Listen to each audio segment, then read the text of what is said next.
Bonjour. Aujourd'hui, on s'attaque à un item fondamental pour l'EDN, les ectoparasitoses cutanées, avec un focus bien précis sur la gale et les pédiculoses. Maîtriser leur diagnostic, leurs différentes formes cliniques et bien sûr leur traitement est absolument indispensable. Allez, on commence directement avec un cas clinique typique, celui que l'on rencontre tout le temps. Un patient se présente pour un prurit, mais pas n'importe lequel.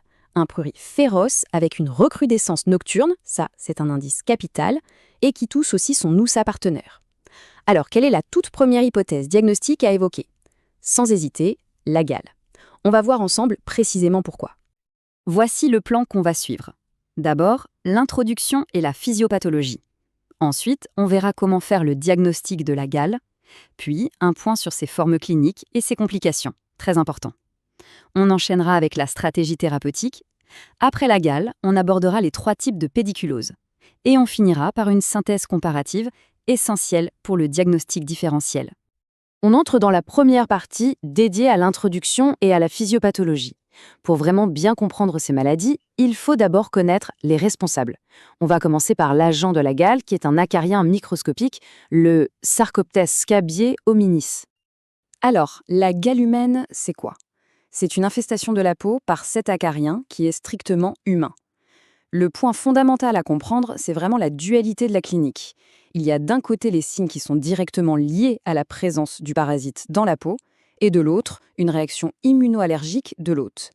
C'est une réaction d'hypersensibilité retardée de type IV qui est dirigée contre le sarcopte lui-même, mais aussi contre ses déjections. C'est ça qui explique le fameux délai d'incubation d'environ 3 semaines avant que le prurite n'apparaisse lors d'une première infestation. Parlons un peu d'épidémiologie. C'est crucial pour la prise en charge. La transmission, elle est quasi exclusivement interhumaine, directe, par des contacts de peau à peau qui sont prolongés, typiquement en famille ou lors de rapports sexuels. La transmission indirecte par le linge, la literie, c'est rare, sauf dans les formes qu'on appelle profuses. Pour le cycle, l'incubation dure environ 3 semaines, mais attention, elle est beaucoup plus courte, de quelques jours seulement, en cas de réinfestation, tout simplement parce que la sensibilisation immunologique est déjà là. L'acarien en lui-même est assez fragile, hors de la peau, il meurt en 12 à 24 heures. Et il est tué par une température de plus de 55 degrés Celsius. Ça, c'est un détail super pratique pour la décontamination de l'environnement, on en reparlera. Enfin, dans une gale commune, la charge en parasites est faible, de 10 à 20 femelles par personne, ce qui explique bien pourquoi les épidémies touchent surtout les collectivités. On passe à la deuxième section, le diagnostic de la gale. Comment on passe d'une forte suspicion clinique basée sur ce fameux prurit et son contexte à une certitude diagnostique? C'est vraiment une étape clé. Pour le diagnostic, il faut avoir une démarche en 2 temps. D'un côté, on a des signes qui sont non spécifiques, qui sont en fait des lésions de grattage. Là, ce qui est important, ce n'est pas tant la lésion en elle-même que sa topographie. Elle est très évocatrice. Les espaces entre les doigts, la face avant des poignets, les coudes, la région du nombril, les fesses, les cuisses et les organes génitaux externes. Le dos, classiquement, est épargné. De l'autre côté, et c'est là qu'on va chercher la certitude, il y a les lésions spécifiques, qu'on dit pathognomoniques. Et celles-là, il faut les chercher activement. Ce sont les sillons, les vésicules perlées et les nodules scabieux. Voilà les 3 signes pathognomoniques à connaître par cœur. Leur présence affirme le diagnostic. Premièrement, le sillon scabieux. C'est une petite lésion filiforme, sinueuse, de quelques millimètres, qui correspond au trajet de la femelle dans la couche cornée. On le cherche surtout entre les doigts et sur les poignets. Le sarcopte, lui, se trouve à une extrémité, ce qui forme une petite helvérure qu'on appelle l'éminence acarienne. Deuxièmement, les vésicules perlées. Ce sont de petites élévations translucides sur une base rouge qui siègent aussi typiquement dans les espaces interdigitaux. Et troisièmement, les nodules scabieux, des papillonodules rouges ou violacés qui démangent énormément et qui sont typiques des organes génitaux masculins. Et pour la confirmation, si un doute persiste. Bon, l'examen de référence, c'est le prélèvement parasitologique par grattage d'un sillon, mais en pratique, c'est difficile et peu sensible. L'outil moderne de choix, c'est la dermatoscopie. Elle permet de voir un aspect très caractéristique en delcaplane qui correspond en fait à la partie avant du sarcopte au bout du sillon. C'est un moyen rapide, non invasif et très spécifique pour confirmer le diagnostic directement en consultation. On aborde maintenant les formes cliniques et les complications. La gale n'est pas toujours aussi typique, et ce sont justement ces présentations atypiques qui sont des pièges classiques à l'examen. Il faut les connaître. Comparons 2 formes clés à connaître qui sont vraiment aux antipodes l'une de l'autre. D'abord, chez le nourrisson. La présentation est spécifique. On va trouver des vésiculopustules sur les paumes et les plantes, des nodules sous les aisselles et surtout une possible atteinte du visage qui est toujours épargnée chez l'adulte immunocompétent. Le prurite est très intense. À l'opposé complet, on a la gale hyperkératosique ou croûteuse. Elle touche les personnes immunodéprimées ou les sujets âgés en institution. Elle est extrêmement contagieuse à cause d'une prolifération massive de parasites, on parle de millions d'acariens. Et le piège diagnostique majeur, c'est que le prurite est souvent discret, voire totalement absent. La clinique, elle, est dominée par des croûtes très épaisses, généralisées à tout le corps. Les complications sont aussi à connaître. La plus fréquente, c'est la surinfection bactérienne, l'impétiginisation, qui est due aux lésions de grattage. Le point clé à retenir pour l'EDN, tout impétigo chez un adulte, surtout s'il est étendu, doit faire chercher une gale en dessous. C'est un réflexe. Ensuite, on a l'eczématisation, qui peut être secondaire à la gale ou à son traitement. Et enfin, les nodules postcabieux. Ce sont des lésions qui persistent, qui démangent et qui sont d'origine immunoallergique. Elles ne contiennent plus de parasites vivants et ne signifient donc absolument pas un échec de traitement. C'est très important de le savoir pour ne pas surtraiter. On arrive à la 4e partie, la stratégie thérapeutique. Le traitement de la gale, c'est un triptyque. Il ne suffit pas de traiter le patient, il faut une approche globale. C'est indispensable pour éviter les échecs et les récidives. Voici les 3 piliers du succès thérapeutique.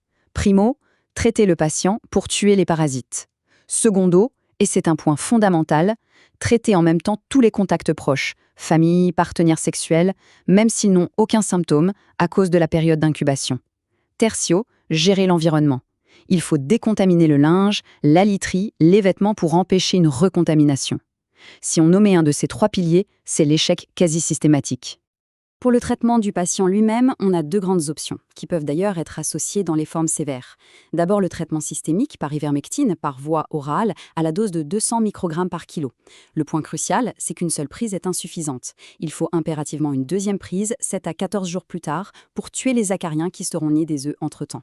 L'autre option, c'est le traitement local, topique, par permétrine en crème ou benzoate de benzyle. L'application se fait sur tout le corps, du cou jusqu'aux pieds, en insistant bien sur les zones typiques. On doit le garder 8 à 12 heures avant de rincer. Et là encore, une seule application ne suffit pas. Il faut obligatoirement la répéter une semaine plus tard. Voilà une question clinique hyper fréquente. Le traitement a été bien fait en suivant les 3 piliers, mais 10 jours après, le prurite est toujours là. Est-ce que c'est un échec thérapeutique? La réponse immédiate est non, pas forcément. Il faut connaître cette liste des causes de prurit post-thérapeutique. Ça peut être une simple irritation de la peau à cause du traitement lui-même. Ça peut être la persistance des fameux nodules post-scabieux, qui peuvent démanger pendant des semaines. Parfois une parasitophobie, ou tout simplement une autre cause de prurit qui n'a rien à voir avec la gale. Le véritable échec thérapeutique, on ne peut l'affirmer que sur des critères objectifs. La réapparition de lésions spécifiques, comme des sillons, ou une nouvelle confirmation parasitologique. Il faut donc vraiment éviter les retraitements abusifs. Allez, on change de parasite. On passe maintenant à la 5e section, qui est consacrée aux pédiculoses. Attention, on ne parle pas d'un seul pouls, mais de 3 poux bien distincts, chacun avec son écologie, sa clinique et sa prise en charge bien spécifique. On distingue donc 3 pédiculoses humaines. La plus connue, c'est la pédiculose du cuir chevelu, Pédiculosis capitis, qui est endémique chez les enfants en âge scolaire. Ensuite, il y a la pédiculose corporelle, Pédiculosis corporis, qui est un vrai marqueur de grande précarité. Et enfin, la ptyriase, la pédiculose pubienne, qui est une infection sexuellement transmissible, l'IST parasitaire par excellence. Ce tableau résume les différences clés à maîtriser. Le pouls de tête, P. capitis, vit sur le cuir chevelu. Le diagnostic se fait en trouvant des poux vivants. La présence de landes seules, surtout si elles sont à plus d'1 centimètre du cuir chevelu, ça signe une infestation ancienne qui n'est plus active. Le pouls de corps, P. corporitis, est unite. Il vit et il pond dans les coutures des vêtements. Il ne vient sur la peau que pour se nourrir.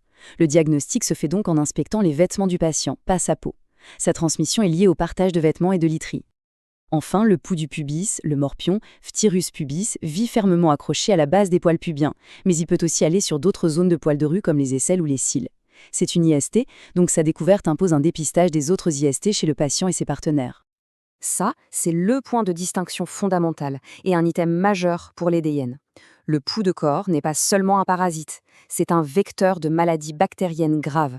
La fièvre des tronchées, due à Bartonella quintana, le typhus exanthématique et les fièvres récurrentes à poux. C'est un vrai enjeu de santé publique dans les populations en situation de grande précarité. Pour être clair, ni le pouls de tête, ni le pouls de pubis ne sont vecteurs de maladies. C'est exclusif au pouls de corps.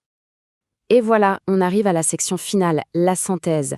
L'objectif ici, c'est de consolider les connaissances et de bien structurer les éléments clés pour le diagnostic différentiel le jour de l'épreuve.